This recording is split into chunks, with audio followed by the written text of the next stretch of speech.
Delegated legislation आज का topic है। ये डेलीगेटेड का अर्थ क्या है, लेजिस्लेशन का अर्थ क्या है, पहले ये जाने समझें तो जाके टॉपिक समझ में आएगा।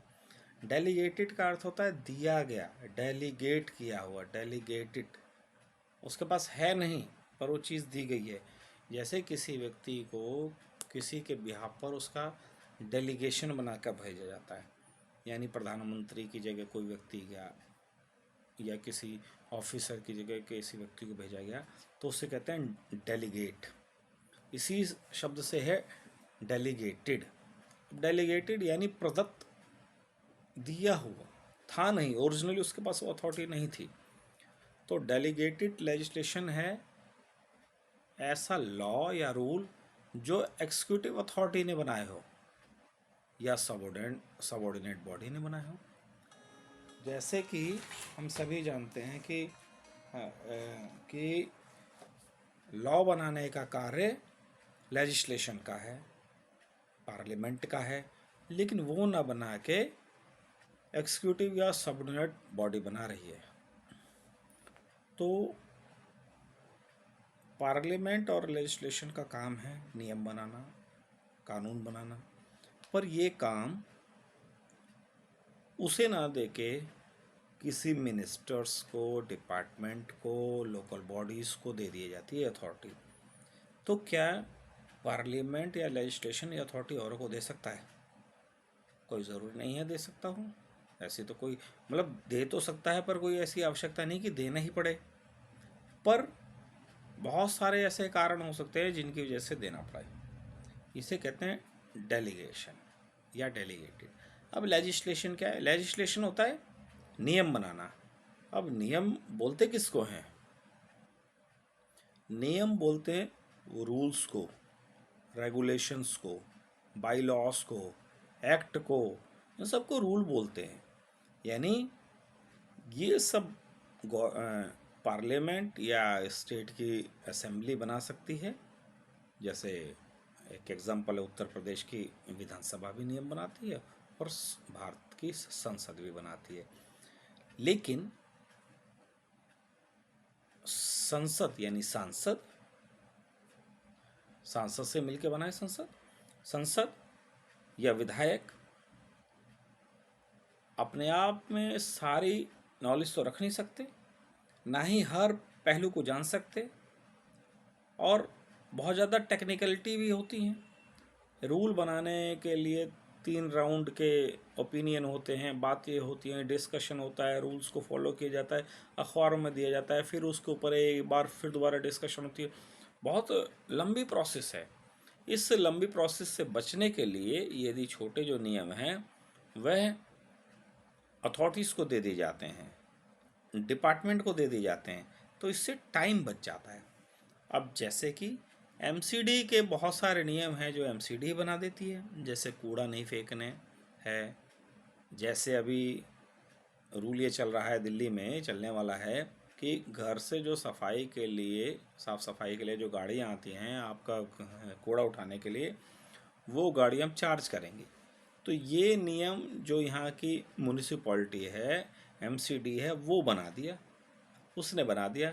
तो इसके लिए दिल्ली विधानसभा को ये नियम बनाने की ज़रूरत नहीं पड़ी, क्योंकि ये उसको पावर दे रखी है इन चीज़ों के लिए। तो इससे समय बचता है, क्योंकि इतनी बड़ी राउंडिंग है, इतनी बड़ी कि हो सकता है कोई एक्ट, कोई बाय लॉस, कोई नियम साल साल भर बन हो जाए, ना बना पाए, क्योंकि उसमें सभी की सहमति, उसकी भी एक बहुत लंबी प्रोसेस है, उस पर बहस होती है, बड़ी लंबी प्रोसेस है।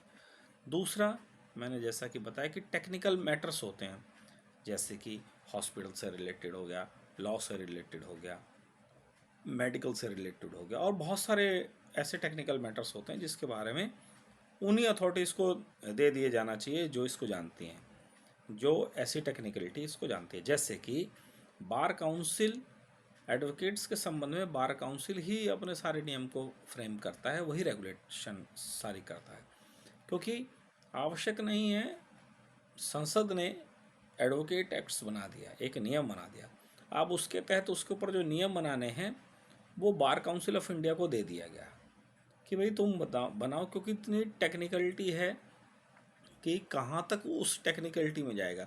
तो उस टेक्निकलिटी में वही जा सकता है जो उस मैटर से जुड़ा हुआ हो। इसलिए डेलीगेशन बार काउंसिल को दे दिया था।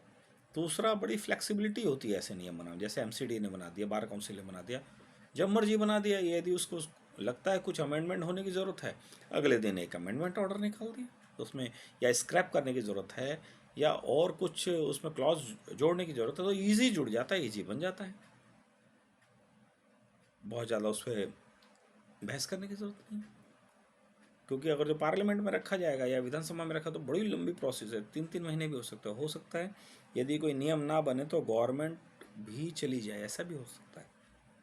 तो बहुत नए लॉ को पास करने में बड़ी फ्लेक्सिबिलिटी हो जाती है और ईजिली अमेंड हो सकता है सिचुएशन के अकॉर्डिंग, इसलिए बड़ा फ्लेक्सिबल है। तीसरा, फोर्थ, इमरजेंट सिचुएशन हो सकती है, जैसे आज ही नियम बनाना है, आज ही करना है, जैसे कि दिल्ली में और भी कई जगह ऐसे नियम 15 अगस्त के आसपास चाइनीज़ धागे को लेके, मांझे को लेके नियम बनाने की आवश्यकता पड़ेगी, क्योंकि इन इन चाइनीज़ मांझे से, डोर से बहुत सारे लोगों को चोट लगी, घायल भी हो गए, कुछ ऐसे भी हुए जिनकी गर्दनें उड़ गई, मर गए, ऐसा रहा। तो अचानक ही नियम बनाने की ज़रूरत पड़ी, तो सीधे सीधे यहाँ के डिस्ट्रिक्ट मजिस्ट्रेट को अथॉरिटी दे दी गई। उस डिस्ट्रिक्ट मजिस्ट्रेट ने शाम को ही एक ऑर्डर निकाल दिया कि ये इलीगल होगा आपसे, और ये चाइनीज़ धागा बैन किया जाता है, और इसको यूज़ करने वाले पर छापा लगेगा, फाइन होगा, जेल होगी। ऐसे ऐसे नियम बना दिए, और वो नियम रात रात में बन गया। ऐसी इमरजेंट सिचुएशन थी, क्योंकि 15 अगस्त आने वाला था, सबको पता था बहुत ज़्यादा मादा बिकेगा, और एक दिन के अंदर बनाना था, तो 13 या 14 अगस्त को वो नियम आ गया था। तो इसलिए आप ये समझिए डेलीगेटेड लेजिस्लेशन क्यों ज़रूरी है। पहले देखिए कौन कौन से बात, time saving, technical matters, flexibility और इमरजेंट सिचुएशन, इमरजेंसी सिचुएशन, इनमें डेलीगेटेड लेजिस्लेशन की बहुत आवश्यकता है। अब देखते हैं एग्जांपल, देखते हैं जरा। डेलीगेटेड लेजिस्लेशन का एग्जांपल है जैसे ट्रैफिक रूल्स। ट्रैफिक रूल्स आपने देखा होगा, जैसे फाइन बढ़ाना, जैसे एक करना, तो ये ट्रांसपोर्ट डिपार्टमेंट्स बना देता है। हालांकि फाइन बढ़ाने का तो आगे सरकार के पास भी अथॉरिटी है। इन्वायरमेंटल रूल्स हैं, वो मिनिस्ट्री ऑफ इन्वायरमेंट देख लेता है कि कूड़ा जलाने पर इतने हज़ार का जुर्माना, और पेड़ काटने का इतने हज़ार का जुर्माना या सजा, ये सब होता है। एजुकेशन के रेगुलेशन है, वो एजुकेशन बोर्ड निर्धारित करता है। तो ये सब हैं, एग्जांपल्स हैं। अब टाइप्स ऑफ डेलीगेटेड लेजिस्लेशन क्या है? स्टेटूटरी रूल एंड ऑर्डर्स, जैसे कोई डिपार्टमेंट निकाल लेता है अपने rule and orders. By laws होते हैं, लॉ से थोड़ा नीचे होते हैं, ये मान के चले हम, तो इन्हें लोकल बॉडीज़ बना लेती है, म्यूनिसिपैलिटी वगैरह बना ले। जैसे मैंने एग्जांपल दी, एडमिनिस्ट्रेटिव इंस्ट्रक्शन। आप कोई डिपार्टमेंट है, जैसे दिल्ली जल बोर्ड है या कोर्ट है या कोई भी डिपार्टमेंट है, वो बार बार तो गवर्नमेंट के पास नहीं जा सकते ना, तो एडमिनिस्ट्रेटिव इंस्ट्रक्शन के हेड ऑफ डिपार्टमेंट को दी गई है, वो इशू कर देते हैं। रेगुलेशंस हैं, रेगुलेशन यानी कोई बड़ी संस्थाएं अपनी संस्थाओं के लिए या अन्य जो उनसे जुड़ी संस्थाओं को रेगुलेट करने के लिए कुछ रूल्स बना देते हैं, जैसे सेबी है, यूजीसी है, जैसे सीबीएसई बोर्ड, अपने नियम बना लेते हैं। अच्छा, फ़ायदा इनसे ये है, कंट्रोल ओवर ये सब, ये जैसे मैंने बताया फ़ायदा, ये सब टाइम सेव हो जाता है, टेक्निकलिटी ज़्यादा अच्छी आ जाती है, फ्लेक्सिबिलिटी और हो जाती है, इमरजेंट सिचुएशन को डील कर दिया जाता है। अब क्या डेलीगेटेड लेजिस्लेशन पर भी कंट्रोल किया जा सकता है? हाँ जी, बिल्कुल किया जा सकता है। क्यों? पार्लियामेंट्री कंट्रोल क्या होते हैं? पार्लियामेंट चाहे तो उसको रिव्यू कर सकती है, उसके लिए एक्सपर्ट बिठा सकती है और बहुत सारे काम कर सकती है, स्क्रैप भी कर सकती है, उसके पास फुल पावर है। जुडिशियल कंट्रोल ये है, अगर जो बियॉन्ड पावर बनाए गए हैं, अनरीजनेबल बनाए गए हैं, तो अदालत उसको चेक कर सकती है, उसके लिए कोई अदालत में जा सकता है। तो इसीलिए ये डेलीगेटेड लेजिस्लेशन है, इसलिए बहुत इम्पॉर्टेंट है, इजी है, और याद रखें कानून इजी बनाना और इजी अमेंडमेंट उसमें होना अच्छे डेमोक्रेसी की निशानी है। शुक्रिया।